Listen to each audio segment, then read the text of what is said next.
සුබ දවසක් කියලා ප්‍රාර්ථනා කරනවා සියලු දෙනාටම. අද මම ඔයාලත් එක්ක කතා කරන්න බලාපොරොත්තු වෙනවා පේන්ට් එක සම්බන්ධව. අපි මුලින්ම බේසික් එකේ ඉඳන් අපි ඉස්සරහට යන්න නිසායි මම මේ කතා කරන්න හදන්නේ මේ පේන්ට් ගැන.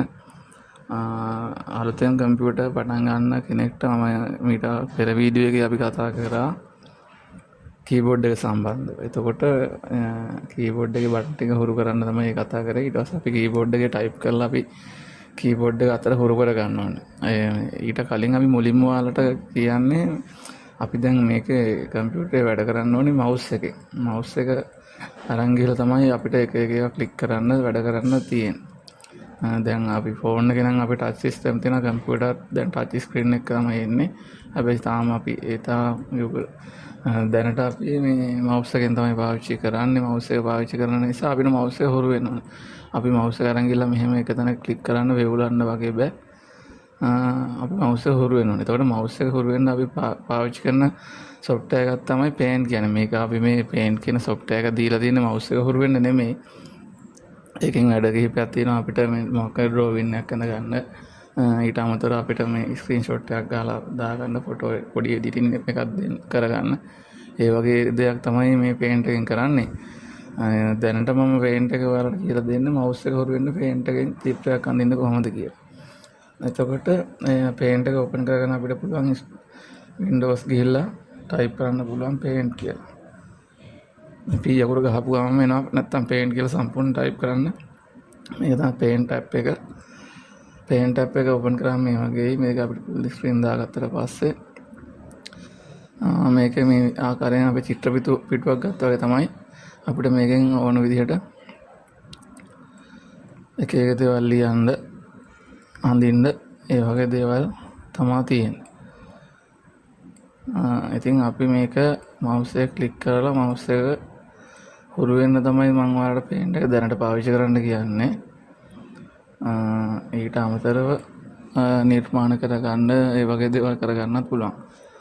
මේකෙන් අපිට මේ පැන්සල තියෙනවා බ්‍රෂ් එක තියෙනවා හදිසි අපිට වැරදි දෙයක් තිබ්බොත් මේ ආකාරයෙන් ඉරේසර් එක තියෙනවා මකන්න පුළුවන් අරගෙන ඒ වගේ කරන්න පුළුවන්. ඊට අමතරව බ්‍රෂ් එක කරගෙන අපිට කැමති දෙයක් අඳින්න ඒ වගේ දෙයක් කරගන්න පුළුවන්.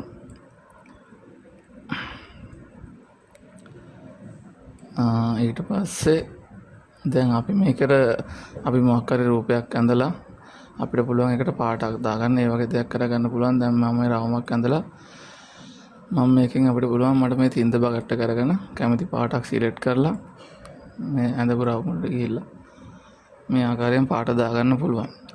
ඒ වගේම මේක මතක තියාගන්න ඕනේ හොඳටම මේකේ වැඩ කරනකොට Paint එකේ අපි මේක මොකක් හරි දෙයක් අඳිනකොට ඒකට මේ අනිවාර්යෙන් ඒක අපි මේකට ඇඳලා පාටක් දානවා නම් දැන් මේක අනිවාර්යෙන් මේක කවර්ඩ් වෙන්න ඕනේ. දැන් මම මේ ඉස්සෙල්ලා ඇඳපු රවුම සම්පූර්ණ කවර්ඩ් වෙලා තියෙන්නේ. ඊට පස්සේ මම පාට දැම්මට පස්සේ මේ ආකාරයෙන් ඒකට වැටෙනවා. දැන් මම මේ දැන් ඇඳපු රවුම කවර්ඩ් වෙලා නැහැ. දැන් මම මේකට පාටක් දැම්මොත් තින්ත බකට් එක අරගෙන මෙන්න මේ ආකාරයෙන් සම්පූර්ණ වැඩන තින්ත ටික එළියට යනවා මේ කවර්ඩ් වෙලා නැති තැන. පාට එළියට යනවා. ඒතකොට වැඩ කරද්දී ගැන බලන්න ඔයාලා වැඩ කරද්දී ඊට පස්සේ අපිට පුළුවන් මේක අපේ ડોකියුමන්ට් එක අපි චිත්‍රයක් අඳලා මවුස් එක හුරු වෙන්න මොකක් හරි වැඩක් කරලා මේක ඕනනම් අපිට සේව් කරගන්න පුළුවන් ඉමේජ් එකක් විදියට. මේ මොකක් හරි දෙයක් සේව් කරන්නේ කොහොමද නමක් දෙන්නේ කොහොමද ඒ ආකාරයේ දේවල් සම්බන්ධව මම ඉස්සරහදී ඔයාලත් එක්ක වීඩියෝ එකකින් අපි කතා කරමු. ඊට අමතරව මේ Paint එකේ අපිට පුළුවන්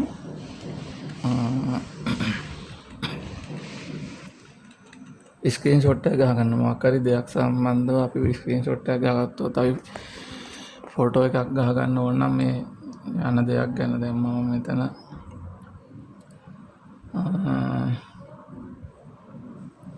ඉන්නවා. මම මෙතන ඉන්ටර්නෙට් එකේ ඉන්න අවස්ථාවක මට මේකේ ඕනේ දෙයක් මොකක් හරි ෆොටෝ එකක් ගහගන්න අවශ්‍ය වෙලාවක් මට පුළුවන් මේක මම මේ ඉන්න තැන ෆොටෝ එකක් ගහගන්න අවශ්‍ය නම් කීබෝඩ් එකේ තියෙන print screen කියලා බටන් එක අන්නේ බටන් එක ක්ලික් කරලා ඉවරලා පේන්ට් එකට ගිහිල්ලා මට පුළුවන් ඒක පේස්ට් කරන්න. පේන්ට් එකට ගිහිල්ලා පේස්ට් කරාට පස්සේ පේන්ට් එකේ තියෙනවා මෙතන පේස්ට් කියලා එක ෂෝට් කට් එකක් තියෙනවා. මම ෂෝට් කට් එක නැත් වෙන වීඩියෝ එකක් කරන්නම්. මෙතන පේස්ට් කරාම අර මම ස්ක්‍රීන්ෂොට් එක ගහපුවේ මෙතන වෙట్లా තියෙන ෆොටෝ එක. එතකොට අය මට තියෙන මේක සේව් ගිහිල්ලා ෆොටෝ එකක් විදිහට සේව් කරගෙන තමයි එතකොට මම අපේ ස්ක්‍රීන්ෂොට් එකක් ගහ ගන්න පුළුවන් ඒ ආකාරයෙන් පේන්ට් පාවිච්චි කරලා. ඉතින් පේන්ට් එකේ වැඩ කරන්න කොහොමද කියලා තමයි අපි අද කතා කරේ. ඒ සම්බන්ධව ගැටලු මොනවාද තියෙනවා නම් මේ වීඩියෝ එකට කමෙන්ට් කරන්න. ඊට අමතරව තවත් වීඩියෝ බලන්න එකතු වෙන්න මම දැන් හිතාගෙන ඉන්නවා බේසික් ටික යන ගමන්ම ඇඩ්වාන්ස් එදිනදා යන ගැටලු ගැනත් ඔයාලත් එක්ක කතා කරන්න වීඩියෝ වලින්. ඊට අමතරව ඔයාලට මොනවා හරි දෙයක් ඕන නම් කමෙන්ට් එකක් දාන්න. අනිත් අයටත් බලන්න මේ වීඩියෝ ෂෙයා කරන්න ලයික් කරන්න. අලුත් වීඩියෝ එකකින් ඔයාලත් එක්ක අපි නැවත හම්බෙන්න. හැමෝටම සුබ දවසක්.